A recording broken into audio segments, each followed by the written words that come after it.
ఇదేంది రాముడు ఏమో అంటుండేంది. నేనే రాజు నేనే మంత్రి అనుకున్నోళ్ళు గాలికి కొట్టుకుపోయారు. ఎన్నికల్లో కాంగ్రెస్ బీజేపీ కలిసి పనిచేసినాయి. ఆహా కాదు కానీ నిజంగా ఈ బొడమొకపోటి చెల్లి నువ్వేం అనొద్దు అంటావు కానీ అనదు అనను అనడు కానీ అయితే కాంగ్రెస్ బీజేపీ కలిసి ఎట్లా పనిచేస్తే తాత నువ్వే చెప్పు. కాంగ్రెస్ బీజేపీ కలిసి పనిచేసి అంటుండా రాములు ఇది ఎక్కడ ఇచ్చాను ఎట్లా పనిచేస్తాయి? సరే కాంగ్రెస్ సిపిఐ కాంగ్రెస్ సిపిఎం సరే అవసరమైతే బీజేపీ బీఆర్ఎస్ పనిచేసినాయి అంటే ఓకే. ఎట్లా బీజేపీ బీఆర్ఎస్ కలవచ్చు, ఎందుకంటే కేంద్రంలో వాళ్ళు అధికారంలో ఉన్నారు, వీళ్ళు అధికారం కోల్పోయి ఉన్నారు, వీళ్ళది ప్రాంతీయ పార్టీ కాబట్టి భవిష్యత్తులో పొత్తు గురించో లేకుంటే పార్టీని అలా మెర్జ్ చేసుకోవడం రకరకాల ఆలోచనలు ఉంటే కలిసి పనిచేయవచ్చు. కానీ అవసరమైతే కాంగ్రెస్ కూడా కేంద్రంలో అధికారంలో ఉంటే కాంగ్రెస్ బీజేపీ కూడా బీఆర్ఎస్ కూడా కలవచ్చు, కాంగ్రెస్ బీఆర్ఎస్ కూడా. ఎందుకంటే ఇవి జాతీయ పార్టీలు ప్రాంతీయ పార్టీలు ఒక రాష్ట్రంలో అధికారం కోసం రెండు పార్టీలు కలవడంలో తప్పులేదు. కానీ కేంద్రంలో అధికారంలో ఉన్న బీజేపీ దానికి ప్రతిపక్షమే కాంగ్రెస్ పార్టీ. ఆ రెండింట కలిసి పనిచేస్తాయి. ఈ ముచ్చట చెప్తే ముసలి కూడా విన్నట్టుగా కూడా అర్థం అదే నమ్మనట్టుగా నమ్మరు. మరి రాములు ఎందుకు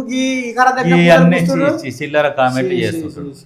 ఇంకోటి ఏంటి, కొత్తగూడెంలో సిపిఐ తీసుకుంటుండగా పిల్లగాడు కొత్తగూడెంలో సిపిఐకి మద్దతు ఇస్తామంటాడు. సిపిఐ వాళ్ళు అడిగిర్రు ఆయనని అడగక ముందుకే మద్దతు ఇస్తాం. దావత్ పోయినట్టే ఉందిగా, ఇంకెట్లా ఉంటది పిల్లల పెళ్లికి దావత్ పోయినట్టే ఉంది కథ. అంతేగా మరి పద్ధతి బాగలే.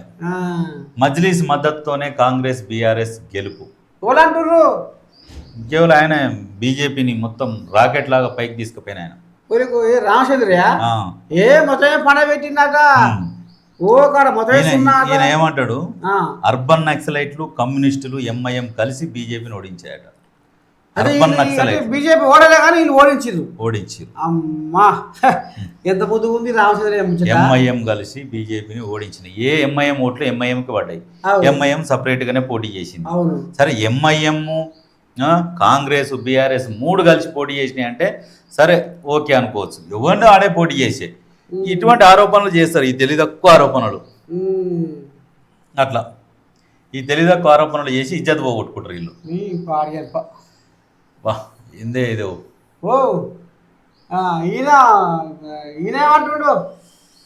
మున్సిపల్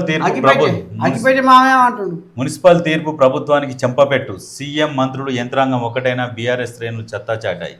అందరు ఒకటైనా కానీ బీఆర్ఎస్ వాళ్ళు సత్తా చాటినాయంట. 90% గెలవకుంటే అదో గెలుప. అధికారంలో ఉండి ఆ మాత్రం గెలవకపోతే ఎలా? 90% గెలవాలంట. 90% గెలిస్తేనే గెలిచినట్ట, లేకుంటే గెలవనట్ట. అగ్గిపెట్టి ఆరాస్ అంటున్నా.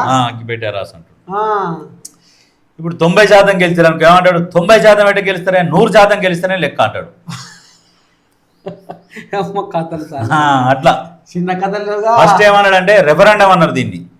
2028-29 ఎలక్షన్లకి ఎన్నికల రెఫరెండం చూపిస్తాం, మా సత్తా ఏందో, బీఆర్ఎస్ ఎట్లా గెలుస్తా చూస్తాం, ఎట్లా చూపిస్తాం అని అన్నారు. అని లాస్ట్కి ఏమన్నారు, ఇది గెలుపా 90% గెలవాలి. పుసుకున్న 90% వచ్చి ఉంటే 90% వస్తా 100% వస్తేనే గెలిచినట్టు అంటారు. ఎన్ని మరకలు ఉన్నాయి అట్ట వాళ్ళది. అగ్గిపెట్టే అర్రాసు బాగుంది. అది ఇట్లా మెలికలు పెట్టేటోళ్ళు ఉండాలి కాంగ్రెస్ లో కూడా. కాంగ్రెస్ లో మంత్రులు కూడా మెలికలు, కాంగ్రెస్ లో మంత్రులు కూడా ఇట్లా మెలికల మాటలు మాట్లాడేటోళ్ళు లేవు. ఈ సన్నమాట కోజాగలు ఇప్పుడు ఇది చూడు, ఇప్పుడు ఇది 1300 పైసలకు వార్డులలో గెలిచింది కదా కాంగ్రెస్. అయినా ఇప్పుడు ఇది అగిపెట్టే అర్రాసు ఎట్లా పెడుతుంది మెలికలు. మేమే గెలిచినాం. మున్సిపల్ తీర్పు ప్రభుత్వానికి చెంపపెట్ట అంటుంది. అంటే అన్ని టీవీలో అన్ని పేపర్ వాళ్ళు కాంగ్రెస్ అవా అని రాస్తే కూడా మేమే గెలిచినాం, ప్రభుత్వానికి చెంపపెట్టు మెలికలు పెట్టే కోజాగలు మంత్రులు ఈ కాంగ్రెస్ లో లేవు. అన్ని కొన్ని ఉన్నాయి. కొన్ని నువ్వు అన్నట్టు 4-5 అయితే ఇక అవి మొత్తం మన అంటారుగా పెడల పురుగులే వేస్ట్. అది పెడల పురుగు, అది చూసి ఇంతలా ఉంటది. ఇక డిమ్గా గదే కథ.